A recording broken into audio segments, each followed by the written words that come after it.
Hi గారు, welcome to our channel. ప్రస్తుతం మనతో పాటు దాము బాలాజీ గారు సీనియర్ జర్నలిస్ట్ ఉన్నారు. వారితో ఒకసారి మాట్లాడదాం. సార్ నమస్కారం సార్. నమస్తే. సార్, ఏపీలో ఎన్నికల ఫలితాల తర్వాత జగన్మోహన్ రెడ్డి గారు ఒక్కసారి కూడా పవన్ కళ్యాణ్ గారిని అసలు విమర్శించిందే లేదు. కానీ నిన్న ప్రెస్ మీట్ పెట్టి తీవ్ర స్థాయిలో ఆయన పైన విమర్శలు అయితే చేశారు. అంటే పవన్ కళ్యాణ్ గారు కార్పొరేటర్కి ఎక్కువ, ఎమ్మెల్యేకి తక్కువ అంటూ ఈ స్థాయిలో రెచ్చిపోయి మరి విమర్శించారు. ఒక మాటల యుద్ధం అయితే వీళ్ళ మధ్య నడుస్తూ ఉంది. మరి ఏం చెప్తారు సార్ వీటి గురించి? ఈ స్థాయిలో అంటే జగన్మోహన్ రెడ్డి గారు ఇప్పుడు ఎందుకు విమర్శించారు? దీని వెనుకన్న వ్యూహం ఉందా సార్? ముందుగా అసలు ఏం జరిగింది చూద్దాం. నిన్న జగన్ అసెంబ్లీ సెషన్ జరిగిన రోజులు కూడా జగన్ ప్రెస్ మీట్లు పెట్టి ఈ ప్రభుత్వంలో లోపాలు కావచ్చు అవన్నీ కూడా ఎత్తి చూపిస్తూ ఉన్నాడు. సో ఈ క్రమంలో ఆయన ఈ అసెంబ్లీలో ప్రతిపక్ష హోదాకు సంబంధించిన చర్చ వచ్చినప్పుడు విలేకరులు అడిగారు, పవన్ కళ్యాణ్ ఏమన్నా అంటే మీరు జర్మన్లోకి వెళ్ళి రాజకీయాలు చేసుకోండి, ఇక్కడ కాదు, ఇక్కడ పనికిరారు అన్నట్టుగా మాట్లాడారు కదా, దాని మీద మీ అభిప్రాయం ఏంటి అని అడిగారు. దానికి జగన్ స్పందిస్తూ పవన్ కళ్యాణ్ కార్పొరేటర్కి ఎక్కువ, ఎమ్మెల్యేకి తక్కువ, అతను గెలిచింది ఒకే ఒకసారి అని చాలా దాని ఏమంటారు తీసిపారేసినట్టుగా మాట్లాడాడు. అసలు అతనికి సమాధానం కూడా నేను చెప్పాల్సిన అవసరం లేదు, అతని స్థాయి చాలా తక్కువ అన్నట్టుగా మాట్లాడాడు. దాంతో ఒక్కసారిగా కూటమి నాయకులు బగ్గుమన్నారు. ముఖ్యంగా లోకేష్ చాలా తీవ్రంగా మాట్లాడాడు అసెంబ్లీ పాయింట్ వద్ద. లోకేష్ ఏం మాట్లాడాడంటే, అసలు అహంకారానికి చొక్కా దొడిగితే జగన్లాగా ఉంటాడు, ఇతను బెంగళూరులో కూర్చొని అప్పుడప్పుడు వస్తాడు, ఇతనికి ఆంధ్రాలో ఏం జరుగుతుందో కూడా తెలియదు. దాని తర్వాత పవన్ కళ్యాణ్ని విమర్శించే స్థాయి అతనికి లేదు. పవన్ కళ్యాణ్కి 70,000 మెజార్టీ వస్తే జగన్కి 61,687 మెజార్టీ వచ్చింది. మెజార్టీ ఎక్కువ వచ్చిన వాడిని ఇతను విమర్శించే హక్కు లేదు. తర్వాత అతనికి ప్రజలు 11 సీట్లు ఇస్తే మేమేం చేయాలి, మేమెందుకు ఇవ్వాలి అతనికి అని లోకేష్ చెప్పాడు. దాని తర్వాత నాదెండ్ల మనోహర్ కూడా మాట్లాడాడు, మేము కూడా అనగలము, అతనికి కోడి కత్తి కంటే ఎక్కువ, గొడ్డల కంటే తక్కువ అని మేము కూడా అనగలం అని అతను మాట్లాడాడు. అలాగే ఇంకా వరుసగా జనసేన నాయకులు అందరూ మాట్లాడుతున్నారు. లోకేష్కి సమాధానంగా వైసీపీ వాళ్ళు కూడా పవన్ కళ్యాణ్కి మెజార్టీ ఎక్కువ కాబట్టి అతను విమర్శించకూడదు అనేది ఇదేం పిచ్చి లాజిక్. అట్లా అనుకుంటే చంద్రబాబు 2014, 2019, 2024లో కూడా జగన్ కంటే తక్కువ మెజార్టీ వచ్చింది. 2024లో చంద్రబాబుకి 48,006 ఓట్లు వచ్చాయి. మరి చంద్రబాబు జగన్ను కూడా విమర్శించే హక్కు లేదు కదా అలాగా అనుకుంటే అని వాళ్ళు మాట్లాడారు. సో ఒక్కసారిగా రాజకీయాలు అక్కడ వేడెక్కినట్టుగా మనకు అర్థమవుతుంది. ఎందుకంటే పవన్ కళ్యాణ్ని జగన్ ఇప్పటివరకు గట్టిగా ఎక్కడ మాట్లాడలేదు. రెండోది, ఇంతకుముందంతా పవన్ కళ్యాణ్ని అసలు పేరు పెట్టి ఎప్పుడు పిలిచేవాడు కాదు జగన్, దత్తపుత్రుడు అనేవాడు. తర్వాత 4 పెళ్ళిళ్ళు 3 పెళ్ళిళ్ళు అన్నీ మాట్లాడాడు. దాని తర్వాత అది బెడ్స్ కుట్టిందనే అర్థమైంది ఎలక్షన్లో. దాంతో జగన్ వ్యూహాన్ని మార్చుకున్నాడు. అయితే ఇప్పుడు జగన్ మాట్లాడడం, పవన్ కళ్యాణ్ని ఆ రకంగా మాట్లాడడం ఖచ్చితంగా జగన్ అసహనాన్ని, ఫ్రస్ట్రేషన్ని తెలియజేస్తుంది. ఎందుకంటే అతని మీద అన్ని వైపుల నుంచి విమర్శలు వస్తున్నాయి. అసెంబ్లీకి వెళ్ళకపోవడానికి ప్రజల నుంచి కూడా విమర్శలు వస్తుంది. నాయకులు కూడా, వైసీపీ నాయకులు కూడా చెప్తున్నారు, మనం అసెంబ్లీకి వెళ్ళకపోతే మన మీద నెగిటివ్ ఇది వస్తుంది జనంలో, మనం వెళ్ళి ఒకవేళ అవమానాలు అదైతే గురయ్యి బయటకు వస్తే అప్పుడు పోరాడి బయటకు వచ్చామన్న ఇది ఉంటుంది. ప్రజల కోసం అవమానాలు ఎదుర్కొన్నాం అన్న సింపతి ప్రజల్లో వస్తుంది. ఇప్పుడు మనం వెళ్ళకపోతే మనకి ప్రజల్లో వ్యతిరేకత వస్తుంది అనేది చెప్పినా కూడా జగన్ వినట్లేదు. పైగా అతనికి ఏం చేయాలో కూడా తెలియదు. ఎందుకంటే కోర్టులో కూడా అతను వేసిన పిటిషను అసలు అర్హత ఉందా లేదా అనే దగ్గర ఆగిపోయిందని సాక్షాత్తు స్పీకర్ అయ్యన్న పాత్రుడే చెప్తున్నాడు.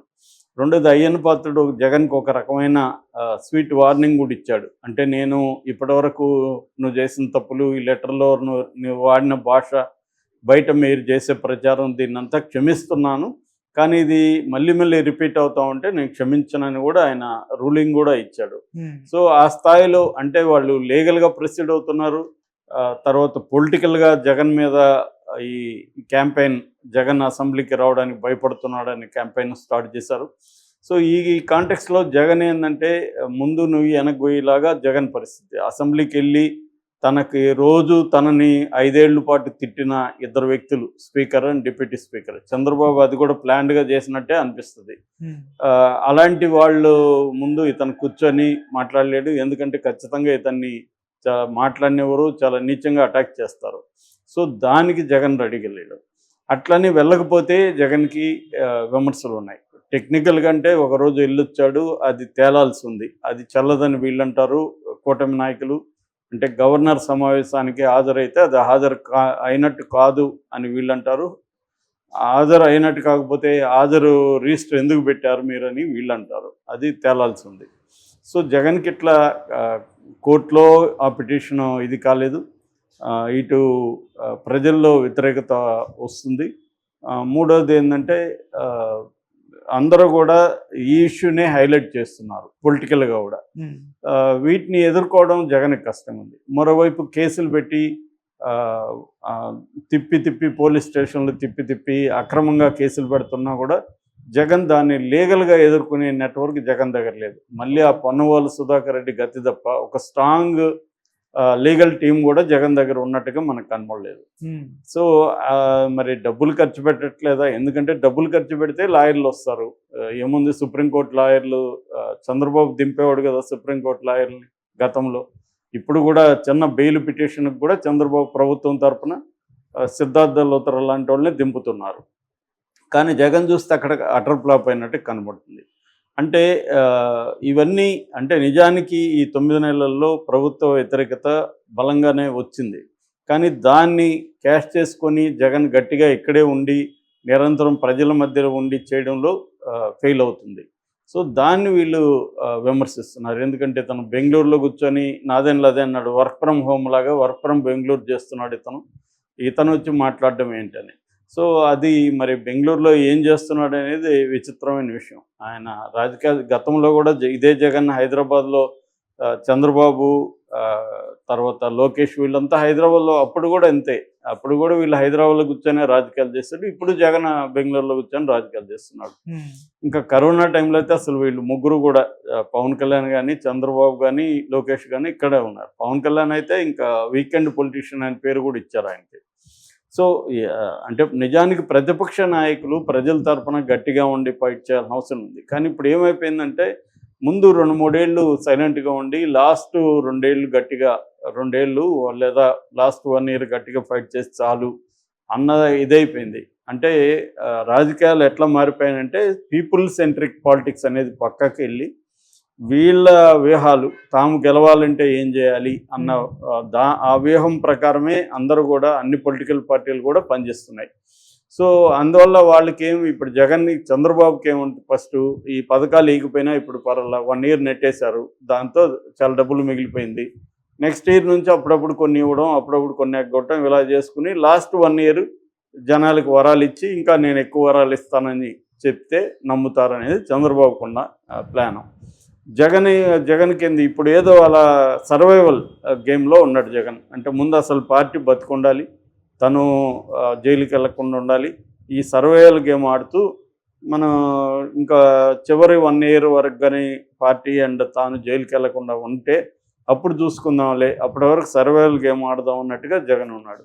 సో ఈ దీంట్లో ఏంటంటే అప్పుడప్పుడు వాళ్ళు చెప్పినట్టుగా లోకేష్ చెప్పినట్టుగా బెంగళూరు నుంచి రావడం, కొన్ని విమర్శలు చేయడం, పథకాల అమలు కాలేదని చెప్పడం, రైతుల సమస్యలు అని చెప్పడం, వెళ్ళిపోవడం, ఇది జరుగుతుంది. దీనివల్ల వైసీపీలో కూడా విపరీతమైన అసంతృప్తి పెరిగిపోతుంది. ఎందుకంటే ఇప్పుడు ముఖ్యంగా పోసాని వంశీ విషయంలో జగన్ ఏమీ చేయలేకపోతున్నాడు అనేది ప్రధానంగా ఉంది.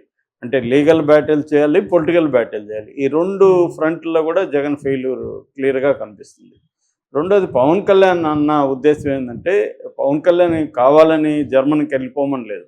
పవన్ కళ్యాణ్ కూడా మీడియా అడిగింది. ఇట్లా పవన్ కళ్యాణ్ ఏమన్నాడు, ప్రజలు వాళ్ళకి ఇవ్వలేదు, మినిమం 18 ఉండాలి, 11 ఉన్నాయి కాబట్టి మేము ప్రతిపక్షం ఇవ్వలేము అనేది పవన్ కళ్యాణ్ అన్నాడు. అప్పుడు మరి అట్లా అనుకుంటే వాళ్ళకి 39% ఓట్ షేర్ ఉంది కదా అని పవన్ కళ్యాణ్ని విలేకరులు అడిగినప్పుడు అటువంటి రూల్ ఇక్కడ ఏమీ లేదు, అది జర్మన్ లాంటి కంట్రీస్లో ఉంది, అక్కడైతే ఓట్ షేర్ను బట్టి కూడా పరిపాలనలో బాగా ఉంటుంది, కాబట్టి వాళ్ళు అక్కడ